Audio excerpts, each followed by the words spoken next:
اللہ اللہ کہنا ہے جب اللہ۔ الحمد للہ وسلام علی عبادہ الذین اصطفیٰ، اما بعد۔ عزیز و دوستو اور بھائیو، اللہ تبارک و تعالیٰ کا بہت بڑا فضل ہے، کرم ہے، انعام ہے کہ ماہ مبارک کا پہلا عشرہ جو رحمت کا ہے وہ ہمارے سامنے سے گزر گیا ہے۔ اب مغفرت کا جو دوسرا عشرہ ہے وہ شروع ہو چکا ہے۔ اللہ تبارک و تعالیٰ اپنے بندوں کو مہلت دیتے، ڈھیل دیتے کہ سنبھل جا۔ روزانہ فرشتہ بولتا ہے، اے ابن آدم بس کر، یعنی اللہ کی نافرمانی جتنا کیا ہے بس کر، آگے آخرت کی تیاری شروع کر۔ بہرحال اللہ تبارک و تعالیٰ بقیہ جو ایام باقی رہ گئے ہیں اس میں ایسے عمل کی اللہ توفیق عطا فرمائے جس سے اللہ ہم سے راضی ہو جائے۔ کل اتحاد، اتفاق، ایک ہو کر زندگی گزارنا ہے، اس پر بات ہوئی تھی۔ سورہ انفال کا شروع اور سورہ انفال کے آخر میں ایک آیت ہے۔ میں تو بتایا مضمون بہت بڑا مضمون ہے۔ سورہ انفال کے جو آخری میں آیتیں ہیں، 3 آیتوں کو لو، اس میں سے جو پہلی آیت ہے یعنی آخر سے تیسری آیت، اللہ تبارک و تعالیٰ فرماتے ہیں والذین کفروا بعضهم اولیاء بعض الا تفعلوه تکن فتنة وفساد کبیر۔ یہ اس وقت میں آیت نازل ہوئی ہے جبکہ مہاجرین کی تعداد 2500 تھی۔ مدینہ منورہ کی آیت، 2500 مہاجرین، اس کے علاوہ انصار۔ اللہ تبارک و تعالیٰ فرماتے ہیں دیکھو دنیا کو غور سے دیکھو، سارے کفار ملے ہوئے، اولیاء بعضهم اولیاء بعض، سب ایسے ملے ہوئے، حالانکہ وہ آپس میں ایک دوسرے کے دشمن ہیں، لیکن اسلام کا جب نام آتا ہے تو سب مل کر اسلام کے مقابل میں آ جاتے ہیں۔ جیسے غزوہ خندق ہے، تبوک ہے۔ تبوک کو کوئی جوڑ ہی نہیں ہے، کافی فاصلے پر ایک تبوک، تقریباً 800 کلومیٹر دور ہے۔ جو کچھ ہو رہا ہے یہاں ہو رہا ہے، آسانی اسے جوش آیا روم والے کو،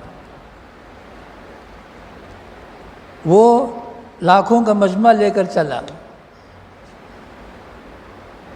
ادھر صحابہ قسم پرسی کے عالم میں ہیں، تو اللہ تعالیٰ فرماتے ہیں دیکھو وہ سارے کفار آپس میں ملے ہوئے، تم لوگ ملو۔ اگر تم لوگ نہیں ملو گے، الا ان تکونا، اگر تم اس طرح سے نہیں بنو گے، یاد رکھو بڑے فتنے میں مبتلا ہوگے، بہت بڑا فساد مچاؤ گے تم لوگ۔ یہ ایک آیت کافی ہے پوری دنیا کے مسلمانوں کو پیغام پہنچائیں۔ پورے دنیا کے مسلمان اس ایک آیت پر غور کریں۔ بار بار موقع آیا صحابہ میں، تھوڑا بہت سارے آیتیں ہیں، بہت سارے واقعات ہیں، لیکن نبی علیہ السلام اور صحابہ فوراً، جیسے نبی پاک صلی اللہ تعالیٰ علیہ وسلم دنیا سے پردہ فرما گئے تو آپس میں انتشار پیدا ہو گیا۔ اتنا انتشار ہوا، بہت سے مرتد ہو گئے، اسلام چھوڑ دیا۔ اکیلا کھڑا ہوا ابو بکر صدیق رضی اللہ تعالیٰ۔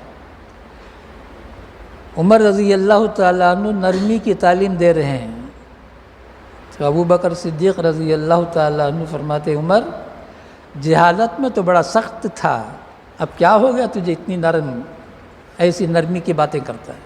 چلو جاؤ کوئی بات نہیں. اینقص الدین و نہی، دین میں کمی آ جائے ابو بکر زندہ رہے نہیں ہوگا. ابو بکر جان دے دے گا اکیلا. ایک موقع پر حضرات صحابہ کرام رضوان اللہ تعالی علیہ مجمعین جہاد کا اعلان ہوا، سب سوچ رہے ہیں. وہ بھی ایک آیت ہے قرآن میں، اب یاد نہیں ہے کون سی جگہ ہے، وہ بھی یاد نہیں. تو اللہ تعالیٰ نبی پاک صلی اللہ تعالیٰ علیہ وسلم سے فرماتا ہے، اے نبی، اے محمد، اے پیغمبر، کسی کی آپ پرواہ نہ کریں، اکیلے آپ نکل جائیں، اکیلے نکل جائیں. کفار کے مقابلے میں آپ اکیلے نکلے ہیں. اس کے بعد وہاں پر ایک مجمع جمع ہو گیا، مشورہ. اب امیر کون بنے گا؟ خاندان میں نہیں چلے گا. اسلام خاندان میں ہی نہیں ہے. خاندان کب دیکھیں گے؟ جب اس کے اندر صلاحیت ہو، تقوی ہو، طہارت ہو.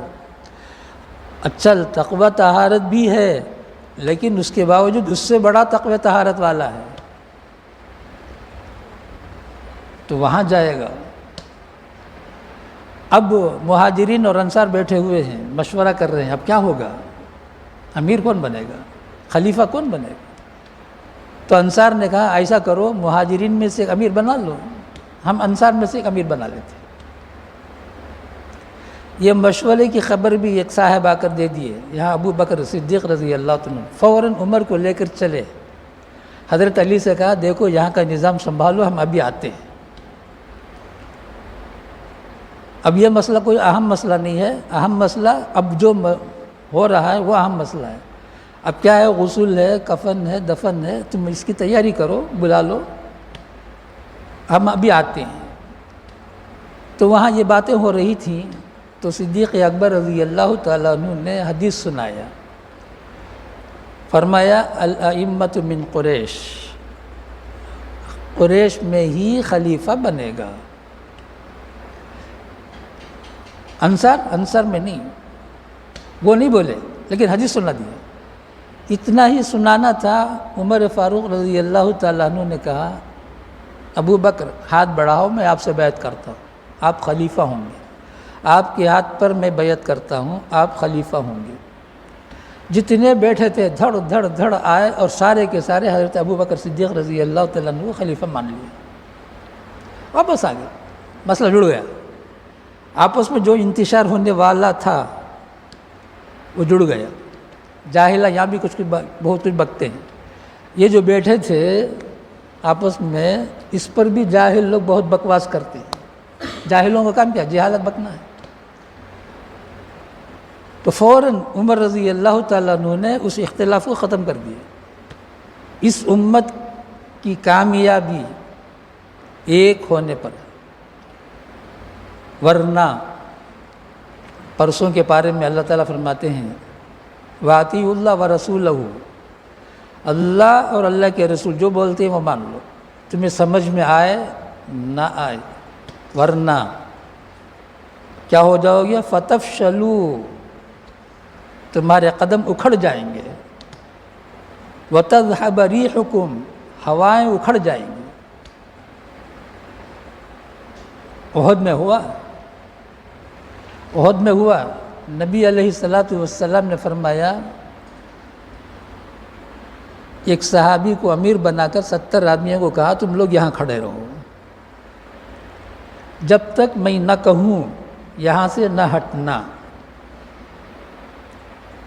اگرچہ میدان احد میں ہمیں شکست ہو جائے، پرندے ہمیں نوچ نوچ کر کھا رہے ہوں، آنکھوں سے تم دیکھ رہے ہو، تب بھی یہ جگہ چھوڑ کر نہ ہٹنا.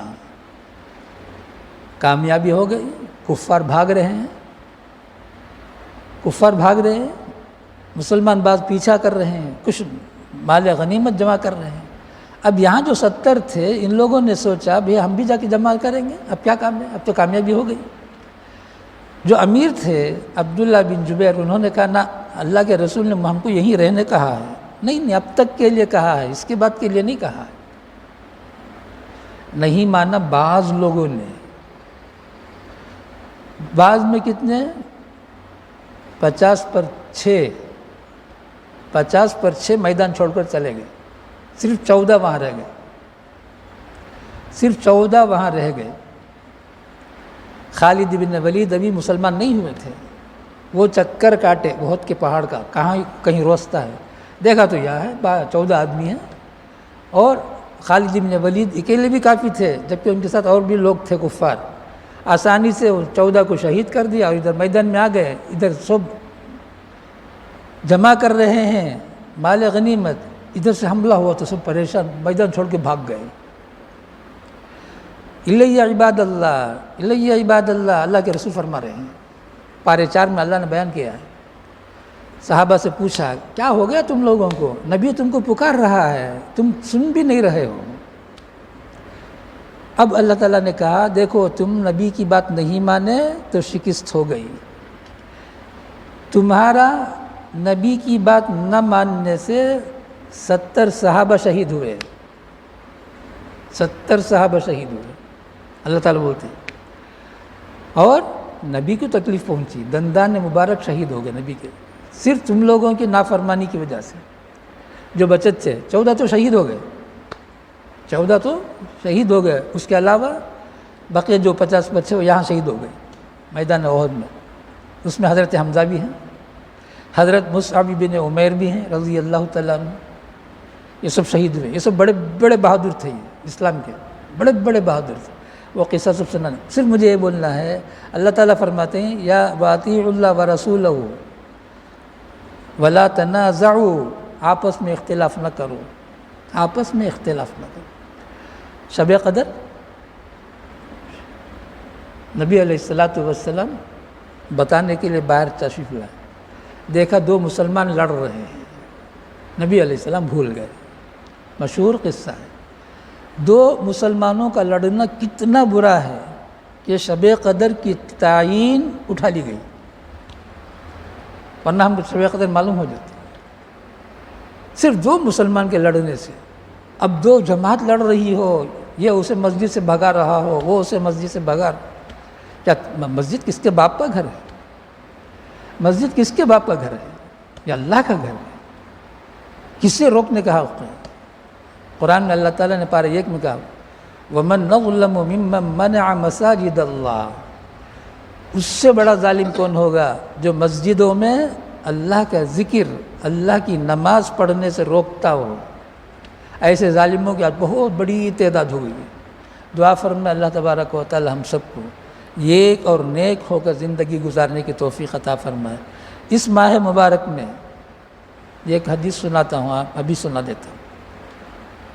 عید کی رات میں سب کی مغفرت ہوتی ہے، 3 آدمیوں کو نہیں ہوتی، وہ بعد میں ایک کا بولتا ہوں۔ آپس میں جو 2 آدمی لڑے ہیں ان دونوں کی بھی معافی نہیں ہوتی۔ عید کی رات میں بھی ایسے لوگوں کی مغفرت ہے۔ سبحان اللہ وبحمدہ، سبحانک اللہم وبحمدک، نشہد ان لا الہ الا انت، نستغفرک ونتوب الیک۔ خیر بچوں کو اسے ایک بات سنا دیتا ہوں۔ وشارم میں 50 مسجدیں ہیں، ایک ہی جماعت ہے، ایک ہی متولی ہے، 50 مسجدوں کے اماموں کو تنخواہ ایک جگہ سے ملتی ہے۔ وشارم کے اندر ایک نمونہ ہے ایک ہونے کا، اتحاد کا، جس کی برکت سے یہاں کوئی فتنہ نہیں ہے۔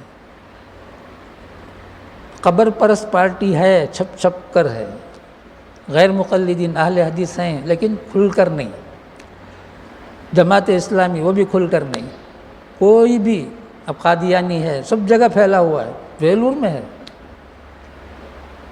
رشاد خلیفہ کے نام سے ایک بڑا بدبخت مر گیا، وہ اس کے لوگ آئیں ویلور میں، الحمدللہ وشارم محفوظ ہے۔ اہل قرآن کیوں؟ یہ ایک جماعت ہونے کی وجہ سے یہ سب میں کام ہو جاتا ہے۔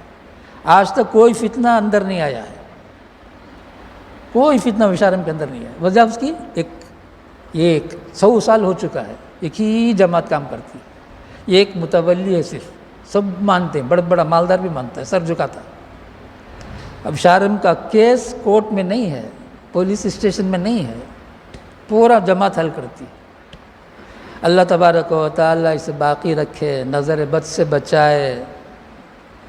سبحان اللہ و بحمدی سبحانک اللہم و بحمدک نشہد ان لا الہ الا انت نستغفرک و نتوب